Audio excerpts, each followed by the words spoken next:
The last time I saw my brother alive, he gripped my hand and whispered 9 words that would haunt me for months. The music box. In the cabin. She's waiting. His eyes were intense, more alert than they had been all day. Then, just like that, he was gone.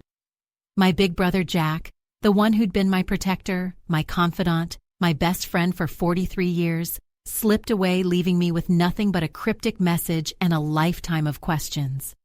I spent the next 3 weeks in a fog of grief, those 9 words playing on repeat in my mind.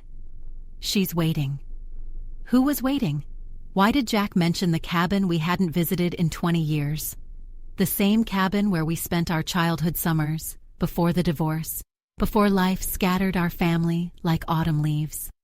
One night, after too many sleepless hours staring at old photographs, I made a decision. The next morning, I packed a bag, called in sick to work, and drove 5 hours to the mountains. Our family cabin stood exactly as we'd left it, a time capsule of broken dreams and forgotten promises. The key was still hidden under the loose board on the porch, right where Dad always kept it. Inside, everything was frozen in time. The air was thick with memories and regret. I searched for hours, not even sure what I was looking for. The sun had started to set when I finally walked into Jack's old room. That's when I noticed it. One floorboard, slightly different from the others. My heart started racing as I pried it up with trembling hands. There, wrapped in an old t-shirt, was a tarnished silver music box. Inside, I found letters. Dozens of them, yellowed with age, all addressed to Jack. They were from someone named Sophie Williams, and the first one was dated 1999. As I started reading, my world tilted on its axis. Sophie wasn't just some random name from the past.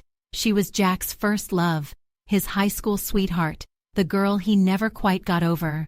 The letters told a story that broke my heart. Sophie had discovered she was pregnant during their first year of college. Terrified and 18, she'd made the hardest decision of her life: to leave town without telling Jack, convinced she would ruin his future. She'd written these letters over the years, but never found the courage to send them. The last letter contained a photograph that made me gasp.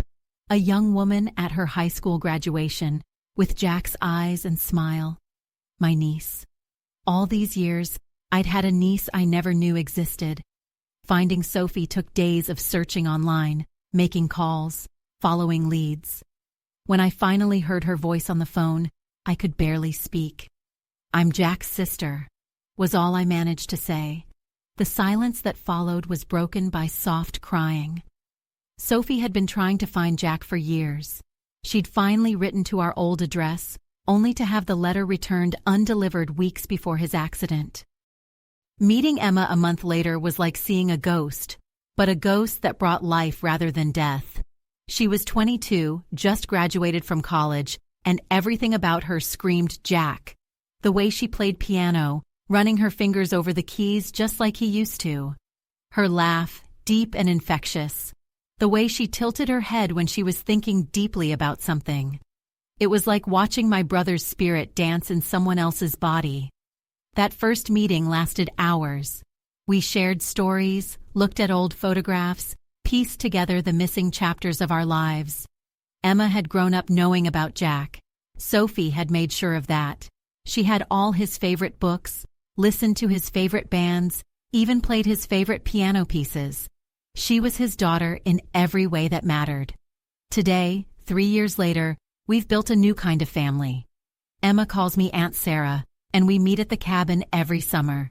We've restored it together, erasing 2 decades of neglect.